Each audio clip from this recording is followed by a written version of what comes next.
The story of Liberia, how it was founded. In the early 19th century, as the forces of industrial capitalism, colonialism, and slavery shaped the modern world, a small nation emerged on the West African coast, Liberia. But despite its name, meaning land of the free, Liberia was not born from a revolution of the oppressed, but rather from an uneasy alliance between American elites and African settlers. To understand Liberia, we must first understand the world it was born into. By the 19th century, capitalism was reshaping societies. European industrialists fueled their factories with raw materials from Africa and the Americas. The transatlantic slave trade had supplied labor for the plantation economies of the United States and the Caribbean. And within this system, a contradiction emerged: what to do with free black people in a slave-based economy. In the United States, a growing number of free black people challenged the very foundations of the plantation system. To the ruling elites, both northern industrialists and southern slave owners, this was a problem. For the working class, especially poor white laborers, emancipated black people were seen as economic competition. It was this social tension that led to the formation of the American Colonization Society, ACS, in 1816. The ACS was an organization with an agenda. Many of its members were slaveholders who believed that sending free black people to Africa would preserve the racial hierarchy of the United States. Others, including some abolitionists, saw it as an opportunity for black people to build their own nation free from oppression. In 1821, the ACS negotiated with local African leaders to purchase land for this new settlement. The settlers, many of them formerly enslaved people, arrived with hopes of creating a new, prosperous society. But what they encountered was resistance from indigenous groups who already lived there. The settlers, who became known as Americo-Liberians, structured their new society in a way that eerily mirrored the class divisions they had escaped.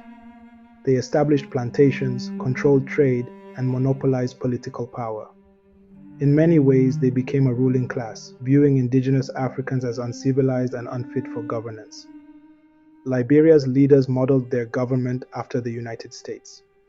But beneath the democratic facade was an oligarchy, one where power and wealth were concentrated in the hands of Americo-Liberians, while the majority indigenous population was marginalized.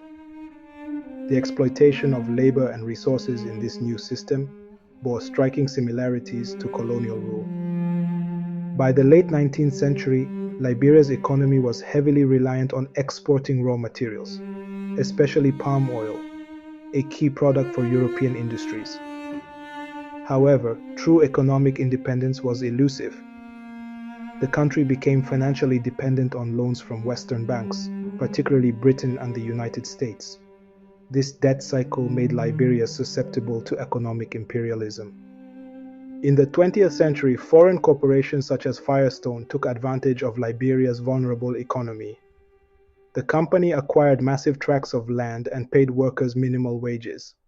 This relationship between foreign capital and the Americo-Liberian elite deepened class divisions, as wealth flowed to the ruling class while the indigenous majority remained impoverished.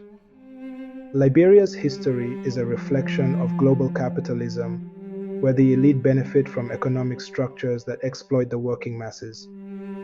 While founded as a land of liberty, Liberia became a microcosm of the very class struggles that defined the modern world.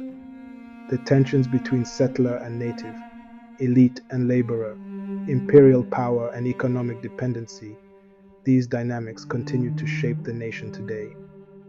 So what do we learn from this? History isn't just about names and dates. It's about power, economics, and the struggles between those who have and those who do not.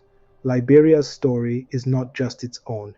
It is a case study in how economic and social forces shape nations across the world.